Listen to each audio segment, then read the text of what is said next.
Well, good afternoon.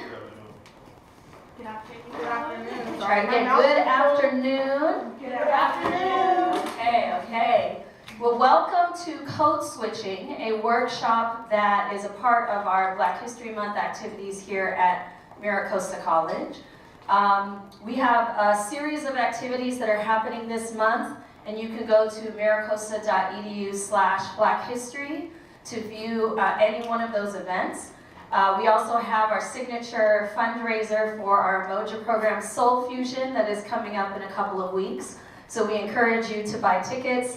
It supports students, and it's also a night of entertainment here at MiraCosta. So if you aren't able to make it out to any other event, please do support our Soul Fusion event.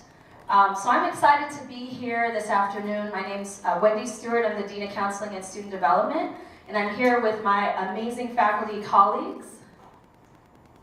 Hi, I'm Dr. Rachel Hastings, but my students call me Doc, so you can feel comfortable calling me Doc.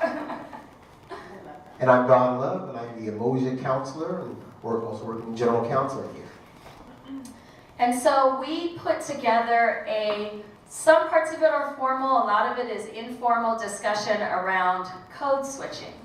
So some of you might be listening to this via live stream or sitting in the room and wondering, what is code switching? And others might understand exactly what code switching is. But we wanted to talk about this topic because, especially when we're looking at it in the context of Black History Month, code switching is something that, speaking as an African American, many of us experience just in the different hats that we wear in our lives and the different environments that we find ourselves in. And so it's a good source of discussion. We've got 3 different individuals here who are going to bring different lenses to what code switching is. So I'm going to open it just with a story because I thought a lot about an example of code switching and what story I could share. And I'll be honest, there's a lot of different stories throughout my life that I could provide. But something that I thought was a good example of code switching is, I'm from Los Angeles County originally in a city called Altadena. It's not Pasadena, it's north of Pasadena, Altadena. And Altadena is interesting. It's a suburb, a middle-class suburb in Los Angeles. It's predominantly black. At least it was when I was growing up. So all of the families on my street, in the streets above me and below me, were black, and the kids that I were playing with looked like me when I was growing up. But my mother, who is to date a retired school teacher, she worked for over 40 years in the Los Angeles Unified School District and the Pasadena Unified School District.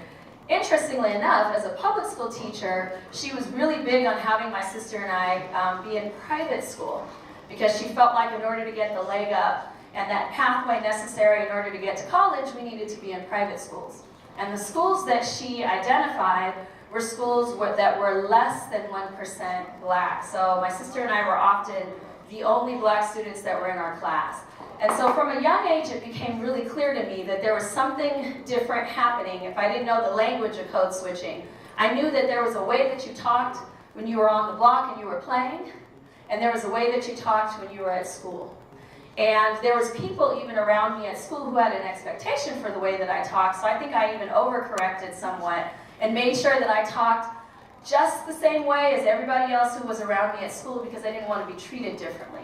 Because people had a lot of stereotypes about what it meant to be a black girl in an all-white school. But at home, I also knew that people knew that I was going to Catholic school.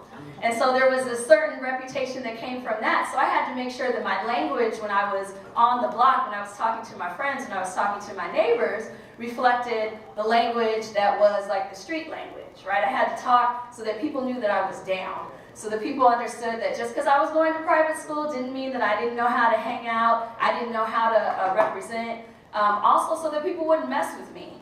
So from a young age, that was an example of code switching, which is really in a lot of times shifting the way that you have your language, and there's other components to it, depending on your environment. But I learned a lesson in that early on, that there is something to be said about the way that you talk in an environment, and there's consequences to that. Right? The way that you talk in certain environments can give you credibility. The way that you talk in certain environments can open doors, can close doors. The way that you talk in certain environments can, I think for me, combat even impressions about what people think about you. As a black woman, what are people expecting me to say when I talk?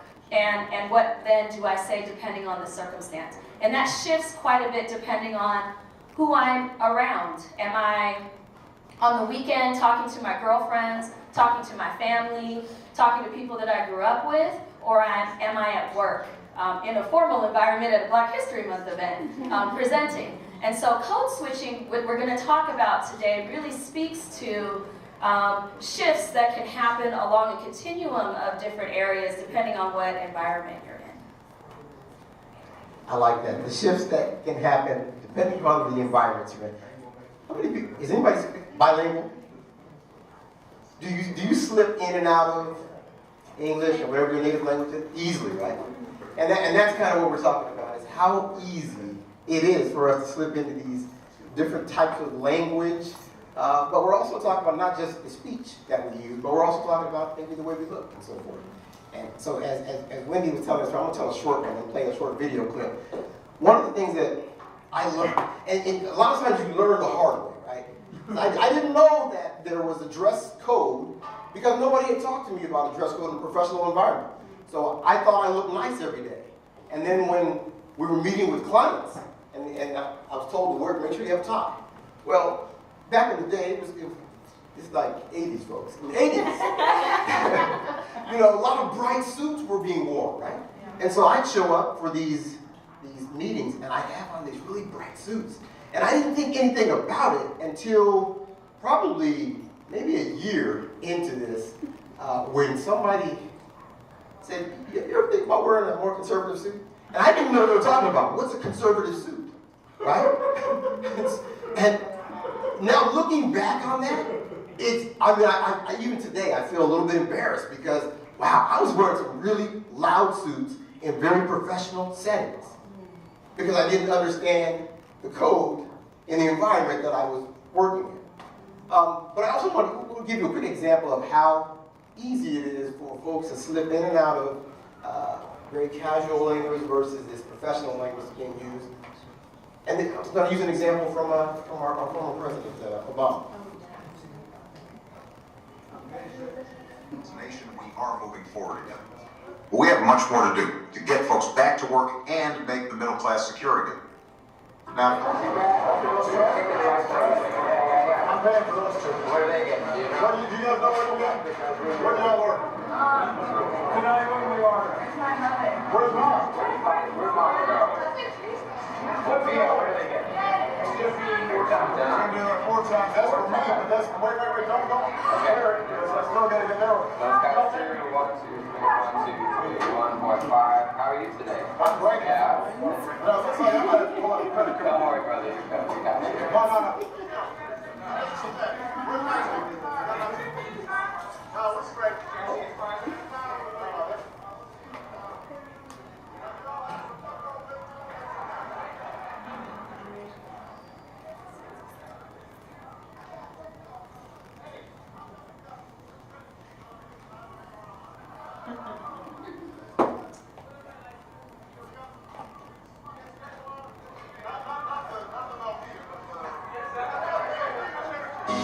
I spent my life fighting for kids, families. Did y'all pick up on a couple of things that he did? Talk to me. What did you notice?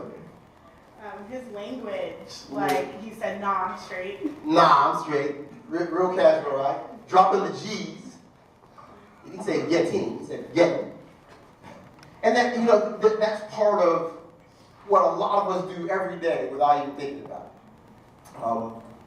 It'll be interesting as we go on. We'd love to kind of hear how this transpires in some of your daily lives. But one of the things we really want to do is also connect this to the things that you do and you use a lot, the tools you're using, social media.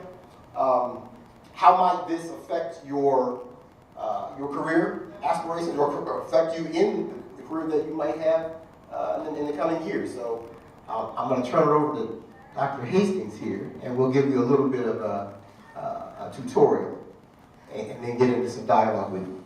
Yeah, I really appreciate kind of just the setup, both from Dean Stewart and Mr. Love here, and I'm really coding this too. As I introduced myself, I coded my introduction to you. I'm Dr. Rachel Hastings. The doctor actually means something to me. 10 years of dedicated to getting those letters means something to me. But I also understand that when I'm in certain contexts, like with my colleagues, it's not necessarily a part of the code. Or I'm in a room full of doctors. I don't necessarily need to parade the doctor to my colleagues when I'm at kind of a professional setting, if you will. And like Dean Stewart, I can give you narratives of growing up where I've been both inside and outside of the cultural code. And I think what that's pointing to is a communication practice, right? That we have been infiltrated into a system where we're conditioned to practice certain behaviors and certain ways of being so that we can participate adequately within the social situation that we're at. And sometimes more than adequately, sometimes with excellence, if you will. Some people are really good in certain social situations and how they communicate what they want and the messages that they have. So since I'm the communication speech teacher and I believe in 3 main points, I went ahead and put together a little tutorial for you all that breaks down kind of the 3 main points of code switching as communication practice. Let's talk first about this code. All right. When we talk about the code, what we're talking about is communication traits. On a simplest level, each and every one of us marks ourselves with different communication traits that we carry with us on an everyday basis, and we code that. So they're tools, they're acts, they're beliefs. So up here we have a backpack. I was telling Mr. Love, I hope we all have backpacks when we come to school. And maybe it's not a JanSport, even though I think that's a brand that most of us can relate to, right? I don't know about y'all, but we had multiple colors of JanSports, especially when they were on sale in our household. And so we know that that backpack has a certain kind of symbolism of a space and a place that is coded for us to understand that. This here, up here, y'all know what that is. What is that in the middle? Cell phone. Everybody in here probably has a smartphone. Right? And smartphones have become a tool that we use to communicate across multiple different platforms in a single device now. A blender, master chef, I had to put kitchen tools up there. And then also we see this in terms of praying and the symbols of our hands put together, or if you are bowing in another country, it's coded as a way of greeting someone. Even the patriotism here, that could have multiple layers of meaning depending on who you are in a particular space and whether or not you share those same values and same practices that are there. So communication traits leads us to communication complexes, which when you have multiple different traits that are put together, you start to have these interrelated clusters of traits. And so if we take that cell phone there and we open up one of our screens, you have social media here. Let's just see how good we are with this. What are these brands? Yell them out here. Pinterest. We got Pinterest, LinkedIn, WhatsApp, Twitter, Instagram, Facebook, Google Plus, which I think is going away. At least my email told me recently that they're going to shut down the individual accounts, keeping the business accounts but shutting down the individual accounts. Skype, and then Android. That's why I don't know that one. I'm an Apple girl, right? So I'm coded there. We know that all of these have some type of capacity to create a platform where different people can communicate across different ideas or different communities or niches that we are a part of. Right? And we'll talk a little bit about those kind of communities or niches in just a moment. What those complexes end up leading us to are patterns of what's appropriate and what's inappropriate in a particular kind of space or place. So a combination of culture complex will lead you from, okay, now we have Facebook, but here's SafeBook.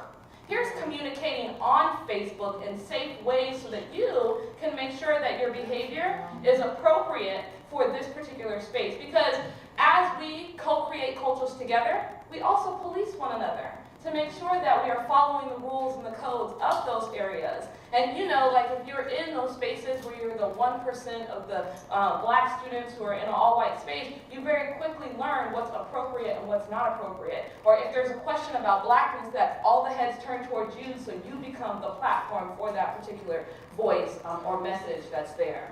So these lead to cultural complexes.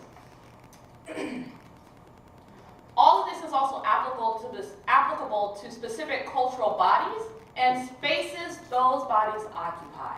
Right? So here today in Black History Month, it's meaningful that we are gathered under the power of language, an Umoja principle, to talk and speak from platform about how Black folks have had to code switch. But let's not get it twisted, we don't have ownership on code switching. Code switching is something that is universal across different cultures because we all have to figure out how to interact both intra-culturally and inter-culturally. So between different, as we talk about borders in our nation, as we cross borders, we also cross practices and behaviors and systems of understanding, and we have to switch it up to make sure that we're competent in those spaces and places. So the internet is where we're going to play today. When we can, next slide. Awesome, we'll talk about switching it up. And the switch up process is kind of where the communication factor comes in for us. This is what I think we really should walk away with, right? The code switching is transactional. It's an exchange between all the parties that are involved. So I give you something, you give me something back. I encode my message so that you understand it. Like the title of my presentation was, what is the code? And it was put in MySpace language, not in, oh, you should never turn this paper into my class because we're gonna have some grammar correction at the top of it. But it was coded so that the creation process of the message ends up with some meaning.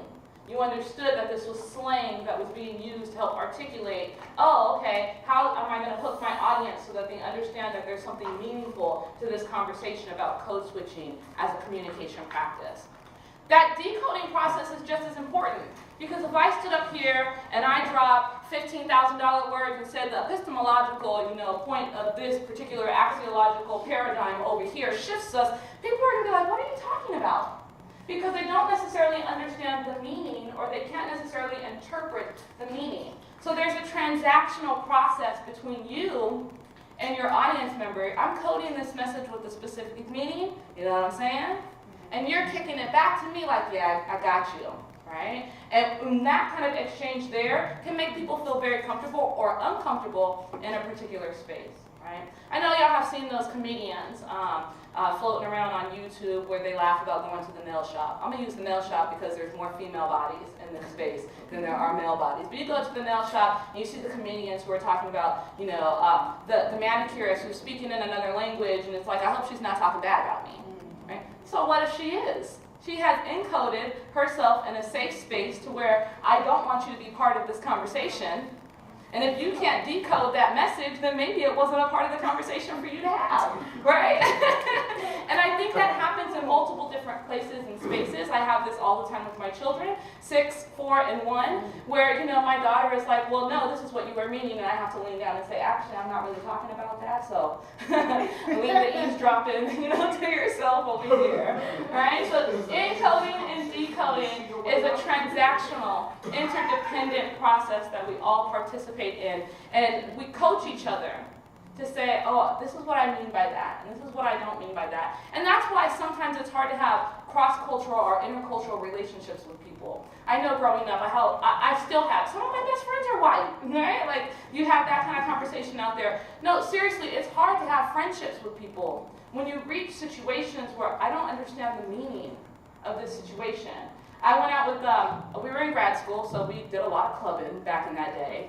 We studied a lot and we partied a lot. So we went out, one of my girlfriends came in from Texas and she brought in another friend and we went out. And one of my white girlfriends went out with us. We're in Hollywood and we're at one of the clubs and a guy reaches out to her and he's like, hey Ma, like I'm interested in talking to you. And she flipped out.